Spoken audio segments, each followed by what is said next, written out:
খুলনার ডুমুরিয়া উপজেলায় এক নারীকে অপহরণ ও ধর্ষণ সহযোগিতায় অভিযোগে দায়ের করা মামলায় সাবেক ভূমিমন্ত্রী নারায়ণ চন্দ্র চন্দকে জেল হাজতে পাঠানোর নির্দেশ দিয়েছেন আদালত। মোহাম্মদ রাজু হাওলাদারের পাঠানো তথ্যচিত্রে বিস্তারিত। আজ বৃহস্পতিবার দুপুরে নারায়ণ চন্দ্র চন্দকে আদালতে ওঠানো হলে chief metropolitan magistrate Mohammad Rakibuzzaman এ আদেশ দেন। এর আগে দুপুর 1টার দিকে তাকে আদালতে ওঠানোর সময় বিক্ষুব্ধ জনতা নানা স্লোগান দেয়।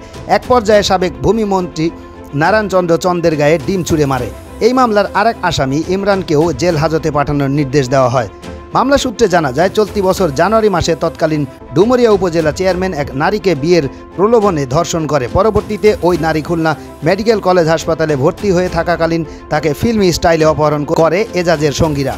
এসব ঘটনায় সহযোগিতা করেন সাবেক ভূমিমন্ত্রী নারায়ণ চন্দ্র চন্দ। গত 6 অক্টোবর মহেশপুর সীমান্ত দিয়ে ভারতে পালানোর সময় নারায়ণ চন্দ্র চন্দকে আটক করে বিজিবি। এবং 3 নম্বর আসামি হচ্ছে দুটোগড়া ইউনিয়নের চেয়ারম্যান গাজী তৌহিদ সহ 18 জনের বিরুদ্ধে মামলা করি। সেই মামলা এজাহার হিসাবে গণ্য করার জন্য আদালত নির্দেশ দেয়।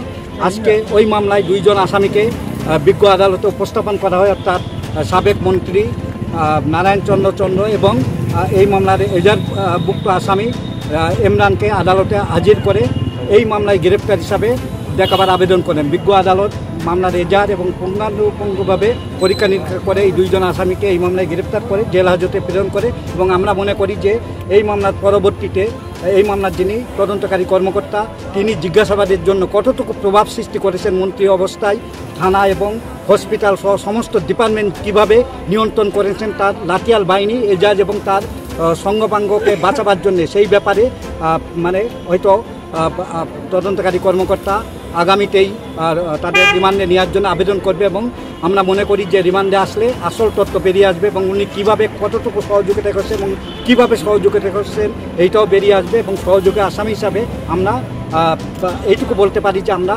শেষ পর্যন্ত যুদ্ধ করব এই মামলায় যাতে ন্যায় বিচার নিশ্চিত হয়।